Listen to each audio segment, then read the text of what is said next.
आवाज़ के सारे प्लेटफॉर्म्स पे, इवन हमारे व्हाट्सएप नंबर पे चाहें तो रीच आउट करें, यूट्यूब पे, ट्विटर पे। कोशिश करूंगा हर जगह से आप लोगों की क्वेरीज लें और उस पर बातचीत करें। कोशिश करें कि एक बढ़िया सा उस उलझन को सुलझाने की कोशिश हो।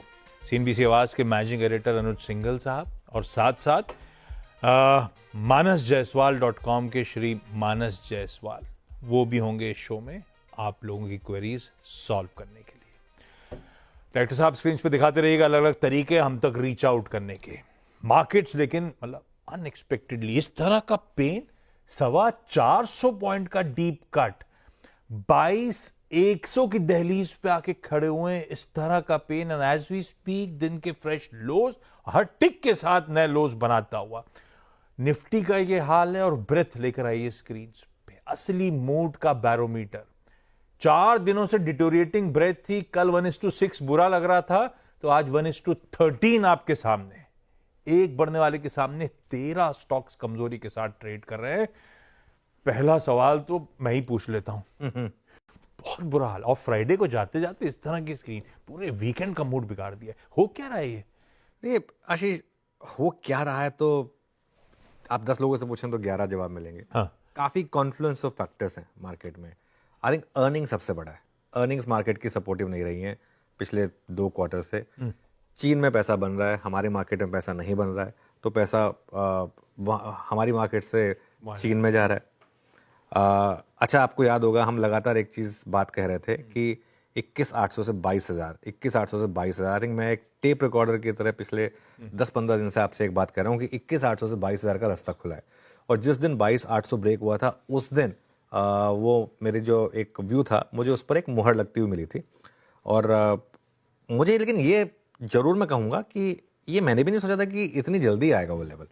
मैंने हमेशा ये सोचा था कि थोड़ा मार्केट को टाइम लगेगा, लेकिन कहीं ना कहीं ये जो लेवल्स हैं वो आएंगे। 21,800 से 22,000। कल ही हमने टेक्निकली और फंडामेंटली मार्केट में कहाँ बॉटम बन सकता है इस पर जानने की थोड़ी सी कोशिश की थी।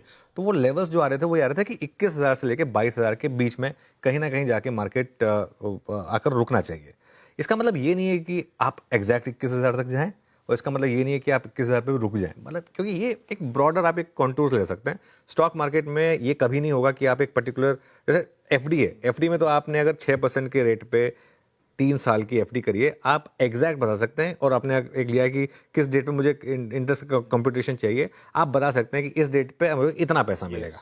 स्टॉक मार्केट में ऐसा नहीं होता। स्टॉक मार्केट में आप एक व्यू ले सकते हैं कि चलिए अगर 10 साल में इतनी अर्निंग्स होगी तो निफ्टी यहाँ तक जाएगा। मोर और लेस वो निफ्टी आपको 10 साल की व्यू में करके भी देगा।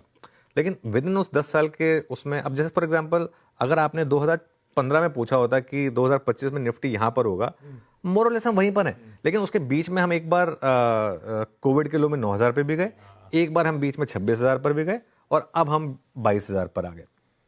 तो ये स्टॉक मार्केट है बेसिकली, इस तरीके से यहाँ पर चलता है। और फ्रैंकली बोलूँ ना, ब्रॉडर मार्केट, आई थिंक कल जिस तरीके से निफ्टी को होल्ड अप करके रखा गया था एक्सपायरी के चलते, लेकिन ब्रॉडर मार्केट में जिस तरीके की पेन थी, आई थिंक ये सुबह आज एक क्लियर था कि आपको शायद इस तरीके का एक ट्रेडिंग सेशन मिलेगा। हालांकि मैं सच कहूँ तो हैरान हूँ कि एक साथ 400 पॉइंट आ गए निफ्टी पर, 400 450 पॉइंट। मैंने कल भी एक व्यू लिया था कि 1000 पॉइंट यहाँ से निफ्टी और रेड में जा सकता है, उसमें से 450 एक ही दिन में आ जाएंगे।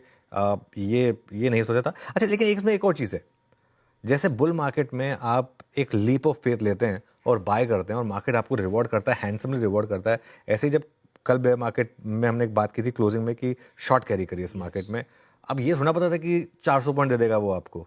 सुबह भी 200 सवा 200 तो दिए, जिसने सुबह सुबह भी बुक कर लिया उसको भी, इंट्राडे में भी उसके बाद 200 सवा 200 पॉइंट दिए। तो ये आई थिंक मार्केट का टेक्सचर है इस समय, इससे लड़के कोई फायदा नहीं है। एज अ ट्रेडर इससे लड़के फायदा नहीं है। एज एन इन्वेस्टर मैं बार बार एक चीज़ कह रहा हूँ, सिर्फ इसलिए स्टॉक्स मत लीजिए क्योंकि वो गिर गए हैं। काफ़ी स्टॉक्स हैं जो यहाँ से भी गिरेंगे और जमकर गिरेंगे, लेकिन बहुत स्टॉक्स में अब ढंग के लेवल आ गए जिनमें आप चाहें तो थोड़ी स्लोली एक्यूमुलेट करना शुरू कर सकते हैं। टटोलते रहेंगे, बातचीत कर